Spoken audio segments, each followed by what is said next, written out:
अप्रैल 18 को stock market में आया तूफान। काफी तकड़े तरीके पर बड़े बड़े नाम गिरे। एफआईआई की क्लियर सेलिंग लग रही है। लाठी लेकर भालू आया छम छम छम। कितना दम है इस लाठी में ये तो वक्त ही बताएगा, पर अभी के लिए थोड़ा प्रेशर पड़ रहा है। बात करेंगे रिलायंस इंडस्ट्रीज की, फ्यूचर ग्रुप की और साथ साथ में आईटी के दिग्गज इन्फोसिस एक ही दिन में 7% टूट गया है। क्या खरीदें कि अभी इंतजार करें? आइए चलकर विश्लेषण करते हैं।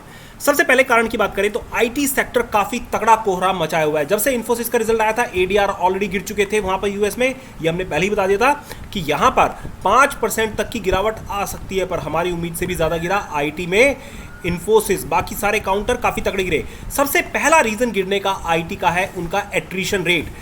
इन्फोसिस ने आईटी का एट्रिशन रेट 27% है, यानी कि जो 4 एम्प्लॉय हैं उनमें से एक एम्प्लॉय निकल जा रहा है। और निकलता कौन है? जो सीनियर एग्जीक्यूटिव है या फिर जो हायर लेवल पर प्रोजेक्ट में काम करता है, जिसके पास कस्टमर का एक्सपीरियंस है और वो उनके कंपटीटर को ज्वाइन कर रहा है। मतलब यहां पर इन्फोसिस से निकले तो टीसीएस ने लपके या एचसीएल ने लपके या विप्रो ने लपके, जिसकी वजह से इनका बिजनेस कम होता जा रहा है। तो ये एक चैलेंजिंग पोजीशन है। आइए जरा चलकर भाव को देखें।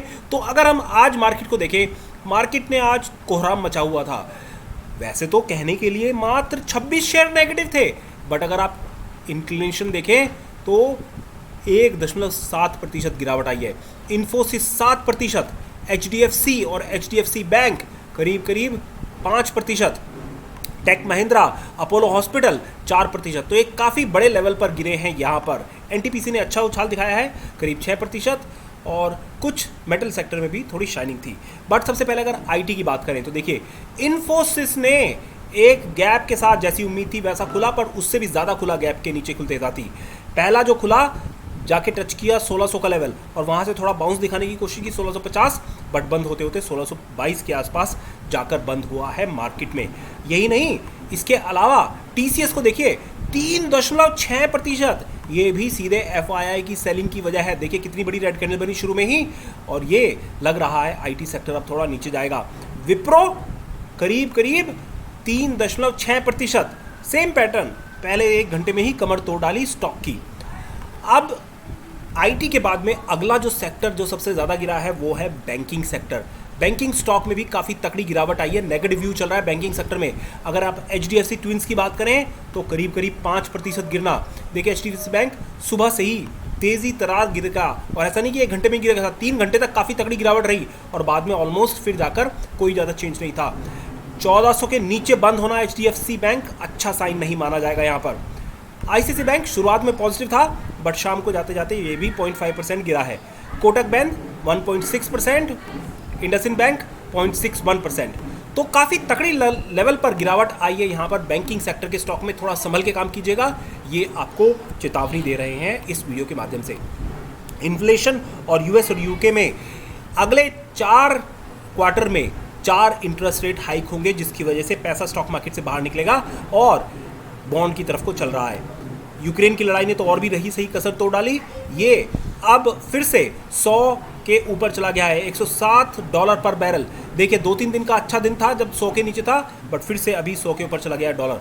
डाउ जोन्स इंडस्ट्रियल एवरेज अपने हाई से 35,800 के लेवल से 34,500 के लेवल पर रुका हुआ है।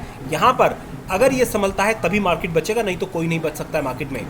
2 चीज़ें इंपॉर्टेंट है, क्या वॉर का कितनी जल्दी आउटकम निकलता है, और दूसरा ऑयल कब स्टेबलाइज होता है, तो इसको ध्यान रखिएगा। हमारे हिसाब से जो लेटेस्ट न्यूज़ है यहाँ पर फ्यूचर ग्रुप के लिए, रिलायंस और फ्यूचर ग्रुप की वोटिंग शुरू हो गई है। अगर अभी तक वोट नहीं किया है तो दोस्तों आज हो गई है 18 तारीख, 1 दिन रह गया है आपको वोट करने के लिए, ज़रूर वोट कीजिएगा। और वोटिंग का अगर हम यहाँ पर बात करें, बैंक्स का, लेंडर्स का 51% वोट चाहिए। वोटिंग हमारे हिसाब से काफ़ी अच्छी जा रही है, जो हमारे सूत्रों के अनुसार और हमारे चैनल पर हमारे दर्शकों ने जो बताया है, सब लोग फेवर में वोट कर रहे हैं। बहुत अच्छी बात है। 3 की पॉइंट रखिएगा। सो फार ये पॉजिटिव इंक्लिनेशन होगा और हो सकता है 80% के ऊपर वोटिंग जाए यहाँ पर। Lenders as per sources SBI is gonna vote for yes. यहाँ पर चैलेंज जो होगा बैंक ऑफ इंडिया की तरफ से होगा। This is in a very tricky spot, क्योंकि इसने ही लेड किया है एनसीएलटी का प्रोसेस। रिलायंस का एक क्वेश्चन मार्क बन रहा है कि कितना जो डेप्ट है फ्यूचर ग्रुप का वो अपने ऊपर लेंगे और कितना एफईएल पे रहेगा, ये क्लैरिटी अभी बैंक्स को नहीं मिली है जो उनको चाह रहे हैं। और अगर ऐसा नहीं होता है तो शायद 3 दिन के बाद जो वोटिंग की बात की है उसके लिए लेंडर्स बोले हमें 15 दिन का समय और चाहिए जब तक कि क्लैरिटी नहीं है। अमेजन एज पर एनसीएलटी जज, अमेजन ने हाइड फैक्ट्स किए हैं और ये एनसीएलटी का डिसीजन 24 तारीख के बाद आने की बात होगी। सिंगापुर इंटरनेशनल आर्बिट्रेशन कोर्ट की हमारे हिसाब से कोई ज़रूरत नहीं है अगर एनसीएलटी ने सीसीआई का डिसीजन अपहोल्ड कर दिया है।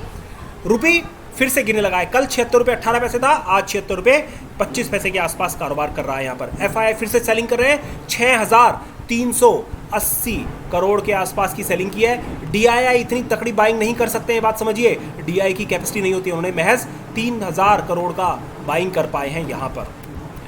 निफ्टी क्या यहाँ से ऊपर जाएगा, क्या नीचे जाएगा, अगर नीचे गिरा तो क्या होंगे रेजिस्टेंस, आइए चलकर समझने की कोशिश करते हैं टेक्निकल एनालिसिस के माध्यम से। तो निफ्टी का अगर निफ्टी 50 का हम चार्ट देखें तो देखिए निफ्टी 50 ने आज कैंडल स्टिक पैटर्न पर काफ़ी लो लेवल बनाए हैं। आफ्टरनून में थोड़ी अप रिकवरी दिखाई बात की 1 घंटे में 3 घंटे में, बट ओवरऑल एक परफेक्ट डॉजी कैंडल बनी है।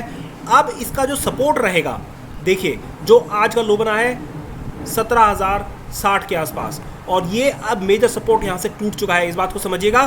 कुछ लोग शायद इसको ना अच्छे समझे, बट ये अब 16,800 का लेवल सपोर्ट लग रहा है यहाँ पर।